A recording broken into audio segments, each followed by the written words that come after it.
What's going on, everybody? Vince Goodrum here. It is Wednesday evening, and I'm just finishing up on a little bit of work. The reason why I'm making this video is because, as I mentioned in my posts, I'm going to talk to you today about Cheroots, okay? Because I've mentioned it before in a couple videos, so naturally I have a lot of people asking me, well, what's a cheroot? You know? And the great one is more than happy to oblige, okay? Now, a cheroot is a type of cigar, but what it is, it's a filterless cylindrical roll of tobacco, essentially, okay? It's not hand rolled. It can be machine rolled. It's just basically a simple wrap of some tobacco leaves. That's all it really is here, you know.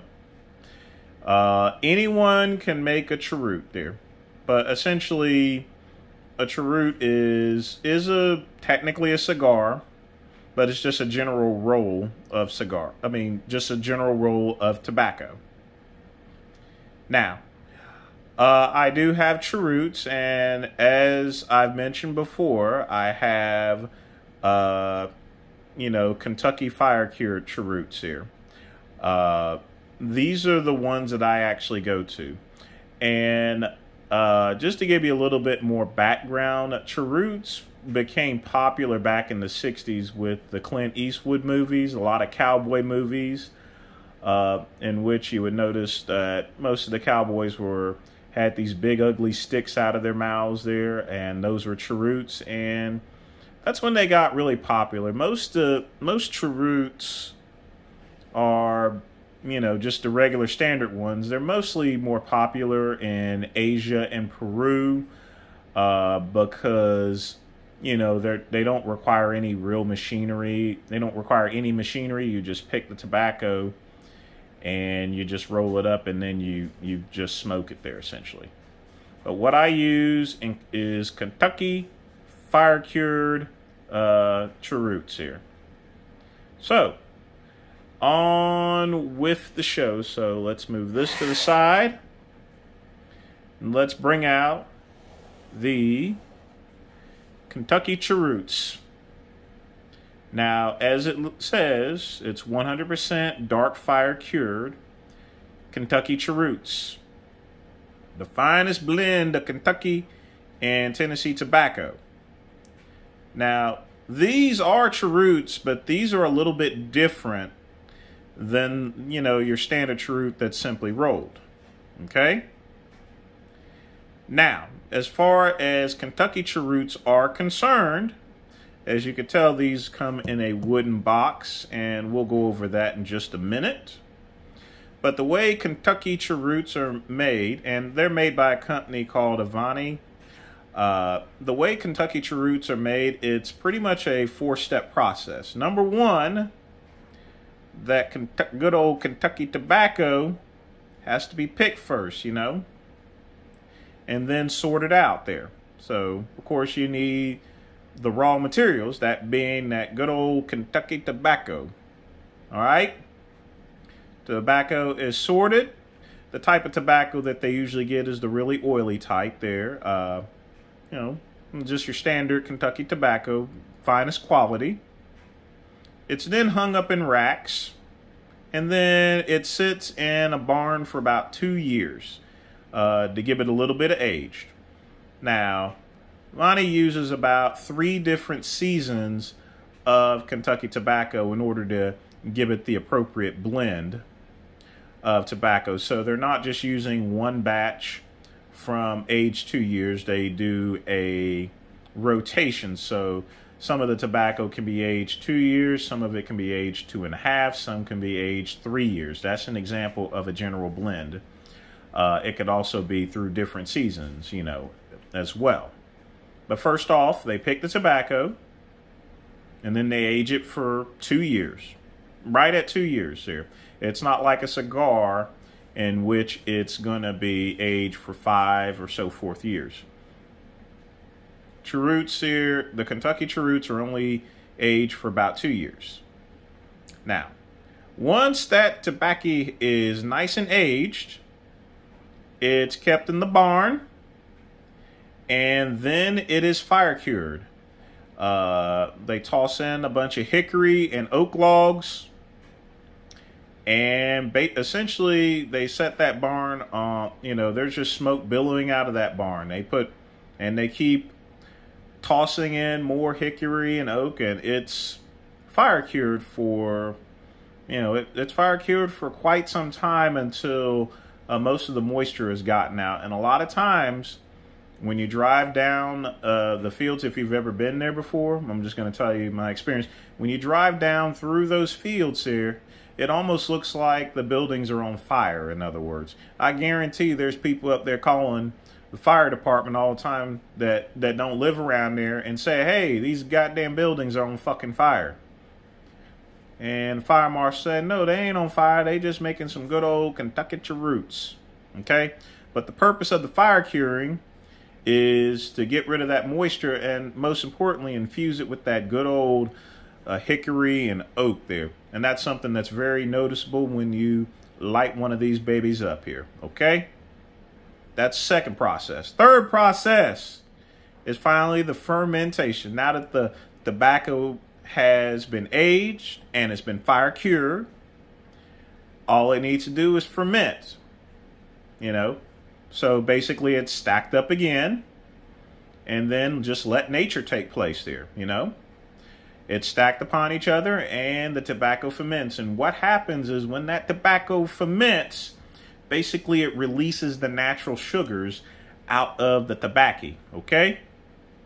So it releases the natural sugars here, and that gives it more flavor. So you have essentially the flavor of the good old Kentucky tobacco.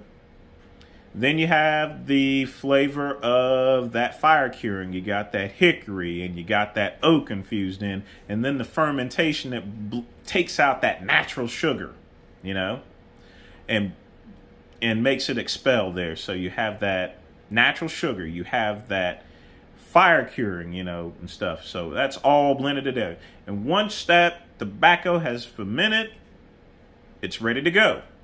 So what they do is, Kentucky Cheroots are machine rolled there. They're not rolled by hand. But the machine, just to let you know, even though it's a machine roll, it's rolled on these machines at about at least 80 years old. They've been rolling them, I believe, since the 40s or 50s or something. I don't know. You probably need to call the company to find out. Just keeping it real, So even though these are machine rolled there, these are some pretty old machines. They were built back in the, like I said, the 40s or 50s. And they were made to mimic the hand rolling process of, your standard Cheroots, and they do a very good job. Now, once they are rolled, they come out in a big, long stick, in other words here. Big, giant, long one, about the size of the tobacco leaf. And if you ever seen a tobacco leaf, it's pretty long. Once that's done, it's cut. Okay? And at that point in time there, you have your standard Kentucky Cheroot there. Once it's rolled, now it still has to sit around. They put it in there and let it rest. But essentially, it's pretty much done. So, at that point in time, Avani, the Cheroots are ready to sell. So you can either get Kentucky Cheroots like I have, already, nothing infused, or they also carry things that are infused with bourbon and stuff like that. So they can then, so what they do, they take the finished Cheroots and they'll soak them, in other words, and they're soaked by hand there. The people go and they give them the dip and then they take it out there. Me personally, once that Cheroot is rolled, once it's rested, once it's been fire cured, that's just good. That's just fucking good enough for me. I'm just letting you know that's good enough for me. I don't need no bourbon flavor. I don't need flavored Cheroots here, okay? I just need to get that hickory and get that oak and get that, those natural sugars there, I like mine. I don't like flavorings in my cigars. I'm just going to let you know. I like it just the way it was made, like it was meant to be made. But, if you decide to get some, just to let you know, you can get them flavored. Now, The way most people buy them is that they'll go into most cigar shops, or sometimes these are sold in gas stations, and they'll just buy a stick of it there, you know. Regular stick will run you about $3. You know, me personally, I like buying mine in a box of 50, you know. That's just me, because the reason being is because I got storage. It saves me money, and quite frankly, you know, once I've used it up, you know, you can use these boxes to keep other knickknacks in there. And believe me, this is wood here, okay? This ain't no plastic. So these are excellent to actually have around. I got a couple of them, and you know, I keep knickknacks in them there. So let me go ahead and open up this box here. Okay, so I'm going to put the camera down. When I get back, we're going to open up because I want you guys to see what it looks like inside.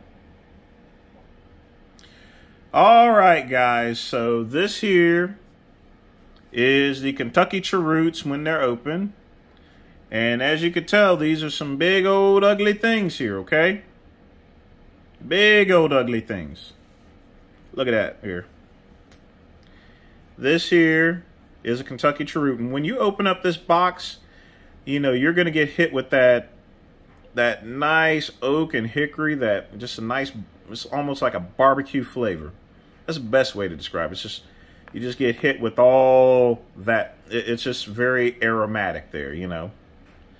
And that's one thing that I really like about these. Now, as far as a cheroot is concerned, you can smoke one of these, but, you know, it's best to actually cut them in half there. So what I do is I take the cheroot and I cut it in half with my cutter. And then I'll take one half in the afternoon and one in the evening. And I'm ready to go. Or, you know, just light it up anytime when I'm outside, when I'm doing yard work, if I'm on the barbecue or something like that. And, you know, the good thing is these are, you know, these are fire cured. They do not require humidification there whatsoever. So you can keep them in the box. You can keep them in under your car seat, so that way if you're traveling around, you need a good smoke and you don't want to go into a gas station and spend all that money on some cheap Blackie Milds or anything like that. Just pop a couple in your car. There's nothing going to happen to them. These things will last for centuries here, literally. But, you know, what I do is I'll keep most of these in the box. I will put some actually in the humidor. Even though they don't require a humidor, if you put them in the humidor, it just intensifies that, you know, that oak and hickory smoke there that's in these, and it makes a more intense flavor into it there. It just brings it out a little bit more. But other than that, you don't really need it there, okay? You don't need it at all. So, let me go ahead and put this back. I'm going to close that box. So, what do you enjoy Kentucky Cheroots with? Now, personally, the best way to enjoy this is with a nice glass of bourbon or some just general, just mainly just like a bold red wine, or, you know, if you want to go the cosmopolitan route is what I call it, or just a regular good old country boy route. You know, you have a cheroot with a beer, or, you know, while you're having barbecue.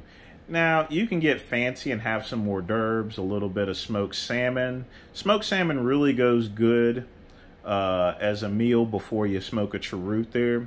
You know, something with a smoky flavor, anything with a smoky flavor, such as smoked salmon, that's really good to have before having some cheroots. Pour yourself some good old, I use Virgil Cane, some Virginia bourbon. You know, of course, naturally, Jack Daniels goes good with the Kentucky Cheroots. That's some good Tennessee whiskey, you know. So, again, that's all I got to say as far as the Cheroots are concerned. Like I said, good old Kentucky tobacco. And Tennessee, I forgot to mention. It's also Tennessee tobacco that's part of that blend as well, but mostly it's Kentucky tobacco there. That's why the Kentucky is there first before Tennessee. But you know, honestly, Kentucky, Tennessee, they're pretty close neighbors, close enough. You know, they friends and all. They part of the South, Confederacy and stuff like that. Just keeping it real, tell it like it is. So if you guys are looking for something different other than cigars, these are also perfect as a way to begin smoking cigars, and you don't have the money for it, and you don't have a humidor, and you ain't got no experience.